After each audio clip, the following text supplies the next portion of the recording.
Hey people, RealWolfHard here.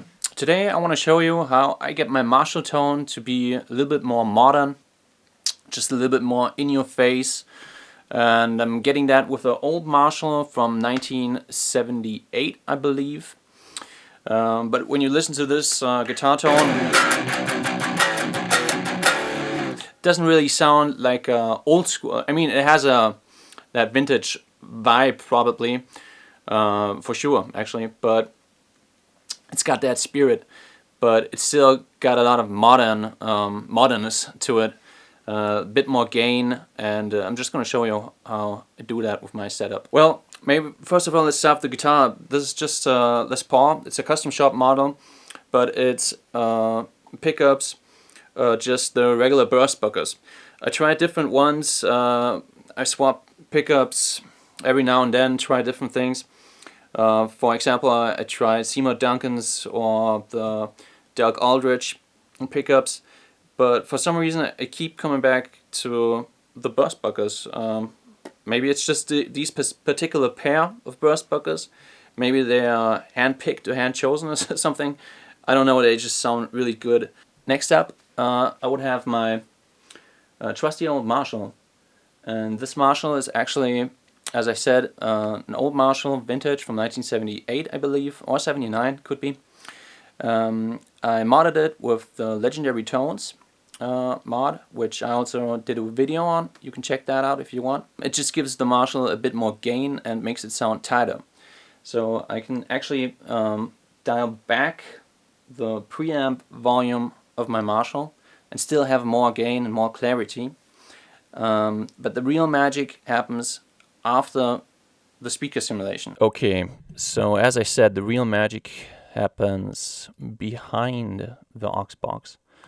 Starting in my signal goes from the aux box to the Apollo X4, and it's going into channel 1. And yeah, I've gone into the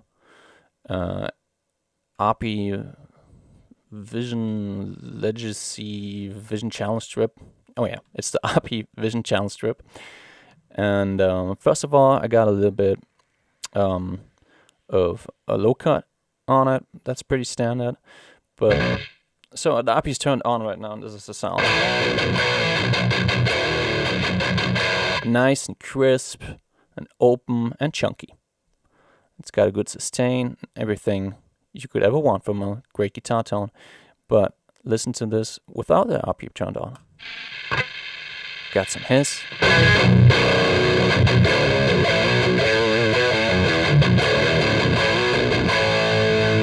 Turn it on.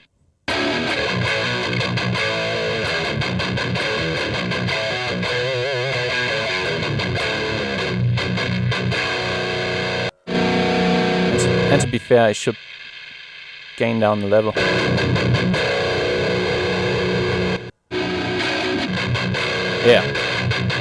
Yeah, so I hope this translates to the YouTube video. It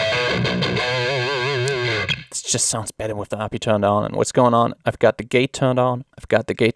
Because without a gate, I have this constant hiss, which is annoying enough.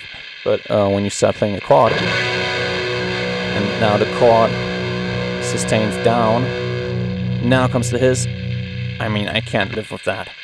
So turn on a gate, please.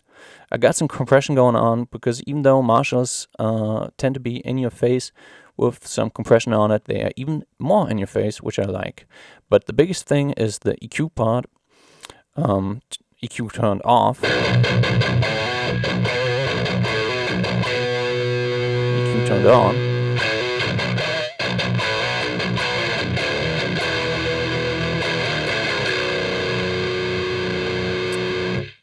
Makes it sound more open, and that's because I got the 3K pushed a little bit, just a tiny little bit, and I got the mids at 240 Hertz cut a little bit.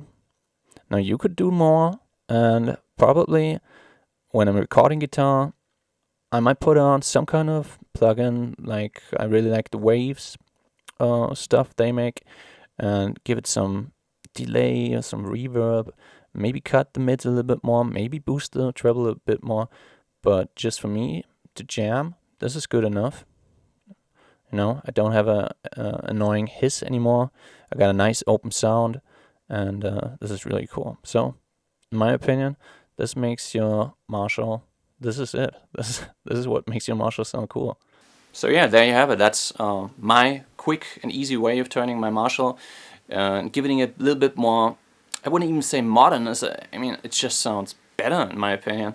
I can't leave a Marshall like an old Marshall like that. It has a really nice spirit, and I like that in-your-face sound, and I like the mids because they really make your guitar sing, especially when you play solos. And but I think it needs some. I think it needs some love, that Marshall, and I just modded it with a little bit more gain with the legendary tones thing, and the EQ section is a really big part of making your Marshall sound stick out a little bit more, and not having it sound too dull. Because in the end, every mixer is going to do what I just did there. It's just, and you see what I did. It's just really, I boosted the treble just a little bit, and I cut the mids just a little bit. And you could do both a little bit more, and that's up to you. So try around with that. Let me know what you think about my way of approaching my guitar sound. Let me know what you do, and let me know if you think my guitar sound sucks or it's cool or anything. So yeah, subscribe, like, leave a comment, and see you next time.